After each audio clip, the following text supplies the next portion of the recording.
People are crawling all over the new Corvette, literally. I don't feel like I gotta stand on someone just to look at this thing.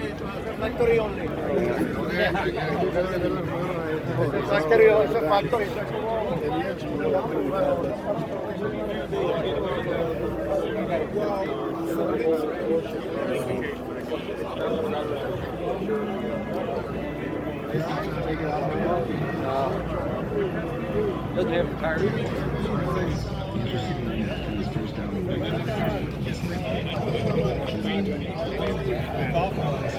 I was just out with Peoria. And you know the most interesting thing about all these Corvette prices and whatnot, and people, oh, it's a rear engine car and everything, but people seem to forget what comes with a rear engine car. Now, specifically, this Corvette DCT, dual clutch transmission.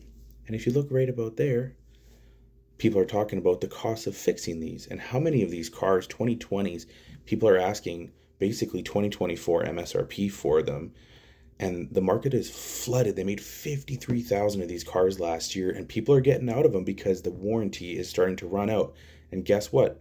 Number one, dual clutch, the services are like 7,500 miles an hour. It's about $1,200, $1,500, depending where you're going. And there's a ton of them right now with issues. And you know what? People are saying it's 1% to 2% a car.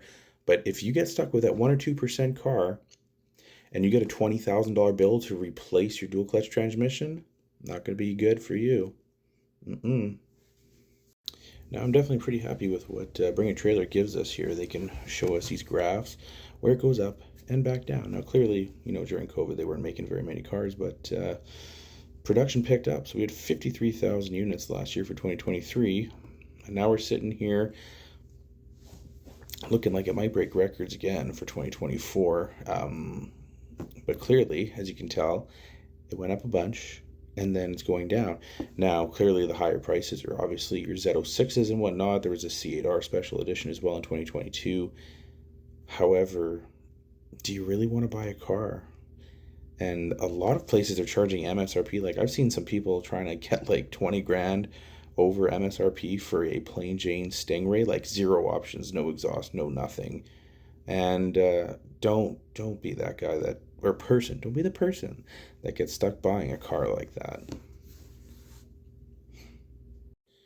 And here's another great example of a vehicle I found. This is in Canada though, and it's got almost no miles. It's basically a brand new car, but a 2023 1LT. I kind of caught wind of this particular vehicle and I started paying attention to it because in the last month, it has gone from $107,000 to $98,000 to $97,000 now to $94,888, like you see scratched out there, and now it's $89,000. It does have the Z06, or sorry, Z06, Z51 package, which is really nice, but they just are continually dropping the price on these cars because nobody's buying them. And again, do you want to get stuck with a car that you're going to, you know, we all know you buy it, drive it off the lot, you lose the taxes, you lose 10%, 10 grand, whatever you want to call it. But people are speculating, buying, you're going to buy these cars and it'll be an investment. Not even close, folks. And this is just more proof in the pudding, per se, of what things are selling for. You know, look, we have Z06 up in the top corner here, 142,000, loaded 3LZ Z07 package, 142 grand. Like that car, a year ago, I bet you would have paid probably $200,000. Same with the the Z51 and for 71,000 for 21. That's not bad. I mean, it's obviously nice colors, red interior, black exterior, 3LT. It's a loaded car. That's probably a pretty reasonable price as far as I'm concerned right now. But I'm not really talking about cars that are maybe a bit of a deal, and some of them are. But there's so many out there, so many dealerships, like they aren't moving, they can't sell the cars, and no one's stepping to the plate to buy them. And they're asking ridiculous prices, and they are slowly coming down a little by little. I see that all the time. Another reasonably priced Z06 now that people who are trying to make money, the fun is clearly over. And what a big reason, clearly, why this is happening? Nobody's paying credit card interest rates. My Visa is 10.9%. A lot of loans right now are 8.99, 9.99, and if you have bad credit, you're going to pay 11, 12, 13%. And you know what? That might have always been the case, but now it's a lot. There's no more leniency there with the banks and the lenders. You are going to be hammered paying interest rates, and no one's doing it.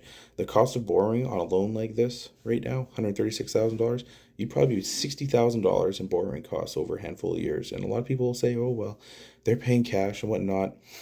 And maybe they are.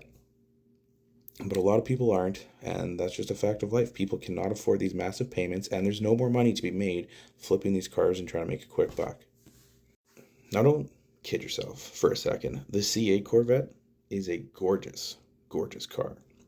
Now, everyone likes to compare it to the 458. It sounds like it. If it's in the Z06, it looks like it. And the lines and stuff, I could see it. I was in Daytona at the 24-hour Daytona when they unveiled it there. First time I ever saw it. Beautiful car. There was a huge crowd around it. I barely got a picture. I got to sit inside them, and it was super comfortable. I fell in love with it instantly. But, you know, it's out of my price range like many things in life. But don't be one of the people that get caught up in all the hype. You know, this isn't GME. This isn't a GameStop market or something where, you know, it's not a meme stock. It's your money, and it's real. And right now, the market is trending downwards for these cars because there's a pile of them for sale. So if you're buying one because you want one, that's one thing. But if you think you're going to make some money or something, you are going to lose money.